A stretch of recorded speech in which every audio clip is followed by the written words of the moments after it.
Bonjour et bienvenue sur Le Max de Culture. Aujourd'hui, on va parler de Pythagore, son théorème, sa réciproque, ainsi que des exemples concrets d'application. Tout d'abord, il me semble important de parler de ce nom que tout le monde connaît, Pythagore. Pythagore était un réformateur religieux qui aurait été mathématicien et scientifique. Il a fondé sa propre école, l'école pythagoricienne. Les disciples de Pythagore ont beaucoup travaillé sur les nombres premiers également. Bien. Maintenant, nous allons nous intéresser à son célèbre théorème. Il faut d'abord préciser que ce théorème n'est valide que dans les triangles rectangles, c'est-à-dire des triangles où il y a un angle qui a pour mesure 90 degrés, ici l'angle ABC. Son théorème nous dit que la longueur de l'hypoténuse, élevée au carré, est égale à la somme des longueurs des deux côtés adjacents, elles aussi au carré. Alors c'est bien gentil, mais qu'est-ce que l'hypoténuse et un côté adjacent? L'hypoténuse est le côté opposé à l'angle droit, ici. Le côté adjacent est le côté reliant l'hypoténuse et l'angle droit, ici et ici. Si on écrit mathématiquement le théorème de Pythagore, on a AC au carré est égal à AB au carré plus BC au carré. Prenons un exemple concret. Imaginez que vous souhaitiez construire une cabane avec des murs de 1,80 m d'un côté et de 3 m de l'autre, pour ainsi former un toit en pente.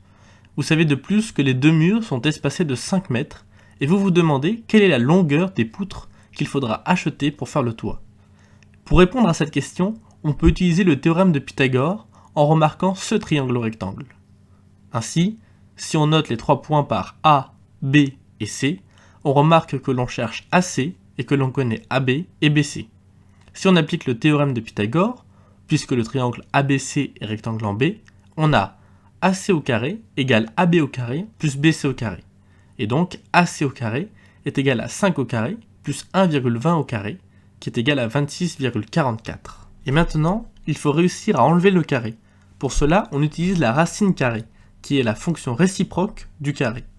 Ainsi, si AC au carré est égal à 26,44, alors AC est égal à la racine carrée de 26,44, qui est égal à la racine carré de 661 divisé par 5, qui est environ égal à 5,14. Ainsi, il faudra acheter des poutres d'environ 5,14 m pour faire le toit. On peut utiliser le théorème de Pythagore pour calculer un des côtés adjacents à l'angle droit. Il suffit de changer l'inconnu de côté. Ainsi, on peut calculer les trois côtés de cette façon. AC au carré est égal à AB au carré plus BC au carré, donc le calcul de l'hypoténuse. AB au carré est égal à AC au carré moins BC au carré, ici on calcule AB, et BC au carré est égal à AC au carré moins AB au carré, ici on calcule BC. Si on reprend l'exemple de tout à l'heure, mais que je sais que le toit fera 6 mètres, quelle sera la longueur du mur de droite, donc ici BC? Je vous laisse chercher, mettez la vidéo en pause, et la correction viendra juste après. Ici, BC au carré est égal à AC au carré moins AB au carré, donc BC au carré est égal à 6 au carré moins 5 au carré, qui est égal à 11. Donc, BC est égal à la racine carrée de 11, qui est environ égale à 3,3. Donc, le mur fera environ 1,80 m plus 3,3 m, soit 5,1 m. On va maintenant parler de la réciproque du théorème de Pythagore. Il est bon de préciser que la réciproque d'un théorème n'est pas toujours vraie. Par exemple, s'il pleut, le sol est mouillé, sa réciproque est si le sol est mouillé, il pleut, qui est faux. Mais pour la réciproque du théorème de Pythagore, ce n'est pas le cas. Mais au fait, qu'est-ce que la réciproque d'un théorème? Imaginons le théorème suivant. Si on a A, alors on obtient B. La réciproque de ce théorème serait si on a B, alors on obtient A.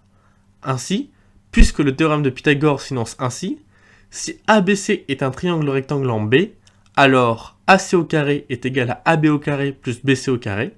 Sa réciproque est si dans un triangle ABC on a AC au carré est égal à AB au carré plus BC au carré, alors ABC est un triangle rectangle en B. Ou en français, si dans un triangle le carré de la longueur du plus grand côté est égal à la somme des carrés des longueurs des deux autres côtés, alors le triangle est rectangle. Il faut faire attention à ne pas confondre réciproque et contraposé. Cela arrive très souvent. Pour expliquer ce qu'est une contraposée, on va reprendre le même théorème que tout à l'heure. Si on a A, alors on obtient B. La contraposée de ce théorème est si on n'a pas B, alors on n'obtient pas A. Contrairement à la réciproque d'un théorème, la contraposée d'un théorème est toujours vraie. Ainsi, la contraposée du théorème de Pythagore est donc: si dans un triangle, le carré de la longueur du plus grand côté n'est pas égal à la somme des carrés des longueurs des deux autres côtés, alors le triangle n'est pas rectangle. On va, une fois encore, reprendre l'exemple précédent. Si on prend toujours un espacement de 5 mètres entre les deux murs, que le premier mur fait 2 mètres, et que le deuxième fait 4 mètres, et que le toit mesure 6 mètres, est-ce que le triangle ainsi formé est rectangle ou non? Je vous laisse chercher et mettre la vidéo en pause, puis viendra la correction. Ici, le plus grand côté mesure 6 mètres. On calcule que, d'une part, 6 au carré est égal à 36, d'autre part, 5 au carré est égal à 25, et 2 au carré est égal à 4. Or, 25 plus 4 est égal à 29. On n'a pas AC au carré est égal à AB au carré plus BC au carré. Alors, d'après la contraposée du théorème de Pythagore, le triangle n'est pas rectangle. Un autre exemple. On donne comme mesure pour les trois côtés du triangle servant de cale 17 cm, 15 cm et 8 cm. Le triangle est-il rectangle? Je vous laisse chercher et mettre la vidéo en pause, puis viendra la correction. Ici, le plus grand côté mesure 17 cm. On calcule que, d'une part, 17 au carré est égal à 289, d'autre part, 15 au carré est égal à 225, et 8 au carré est égal à 64. Or, 225 plus 64 est égal à 289. On a donc bien DF au carré est égal à DE au carré plus EF au carré. Alors, d'après la réciproque du théorème de Pythagore, le triangle est rectangle. Voici maintenant un exercice un petit peu plus complexe que les précédents. On a un cube, et on note A la longueur d'une arête. On trace maintenant la diagonale du cube, ici BH, et on se demande quelle est la longueur de la diagonale du cube, ici BH, en fonction de A. Alors pour résoudre ce problème, vous aurez besoin de deux formules que vous étudierez plus tard, mais qui sont à la portée d'un élève de 4e. La première est racine de A fois B est égale à la racine carrée de A fois la racine carrée de B. Et la deuxième est racine carrée de A au carré est égal à A, puisque le carré annule, pourrait-on dire, la racine carrée. Je vous laisse donc mettre la vidéo en pause et bien chercher ce problème. Alors tout d'abord, il faut remarquer que pour exprimer la diagonale du cube, il nous faut déjà la diagonale d'une face. Et pour exprimer la diagonale d'une face, on peut remarquer qu'il y a, en fait, un triangle rectangle, ici, dont les côtés adjacents valent A. On cherche donc à calculer l'hypoténuse du triangle BFG. On applique donc le théorème de Pythagore. Le triangle BFG est rectangle en F. D'après le théorème de Pythagore, on a BG au carré est égal à BF au carré plus FG au carré, qui est donc égal à A au carré plus A au carré, qui est égal à 2A au carré. Donc BG est égal à la racine carrée de 2A au carré.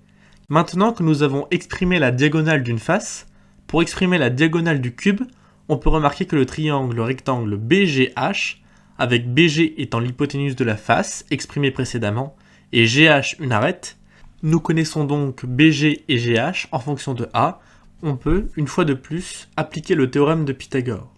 Le triangle BGH est rectangle en G. D'après le théorème de Pythagore, on a BH au carré est égal à BG au carré plus GH au carré. BH au carré est égal à 2 fois A au carré plus A au carré, qui est donc égal à 3 fois A au carré. Et donc BH est égal à la racine carrée de 3 fois A au carré, qui est égal à la racine carrée de 3 fois la racine carrée de A au carré. On utilise ici cette formule, et donc c'est égal à A, j'utilise ici cette formule, fois la racine carrée de 3. Donc BH est égal à A fois la racine carrée de 3. On a donc bien exprimé la diagonale du cube BH en fonction de A. Je vais maintenant vous montrer une manière de constater géométriquement le théorème de Pythagore. On part de ce triangle ABC et on trace les carrés correspondants A au carré, B au carré et C au carré. Je mets ici en couleur A au carré et je découpe maintenant B carré de cette façon. Je ne change rien à la figure. Puis je vais déplacer ces 5 morceaux, pourrait-on dire, pour ainsi former C carré. On peut donc bien constater que A au carré plus B au carré est égal à C au carré. Pour ceux qui souhaitent aller plus loin, le théorème de Pythagore est en fait un cas particulier du théorème d'Al-Kashi, qui est en fait une sorte de généralisation du théorème de Pythagore, c'est-à-dire qu'il permet de calculer les côtés d'un triangle même quand il n'est pas rectangle. Je vous invite donc à aller voir un peu plus en détail ce théorème. Je mettrai des liens en description pour les curieux. De plus, si vous le souhaitez, il est intéressant de démontrer le théorème de Pythagore. Il existe de nombreuses démonstrations. Je mettrai des liens en description pour ceux qui voudraient s'y intéresser. Certaines sont très simples et très jolies, et d'autres plus complexes, mais le fait de le démontrer vous aidera certainement à l'apprendre et à mieux le comprendre. Enfin, j'ai programmé des générateurs d'exercices que vous pouvez retrouver sur mon site. Vous pourrez ainsi vous entraîner sur le théorème de Pythagore, ainsi que sa réciproque et sa contraposée à l'infini. Vous retrouverez également les liens en description. Je précise aussi que j'ai fait vérifier cette vidéo par plusieurs professeurs de mathématiques reconnus par l'État. Je vous remercie beaucoup d'avoir suivi la vidéo et j'espère qu'elle vous aura aidé. N'hésitez pas à me dire en commentaire ce que vous en avez pensé. Vos avis m'intéressent beaucoup dans le but d'améliorer le contenu de cette chaîne.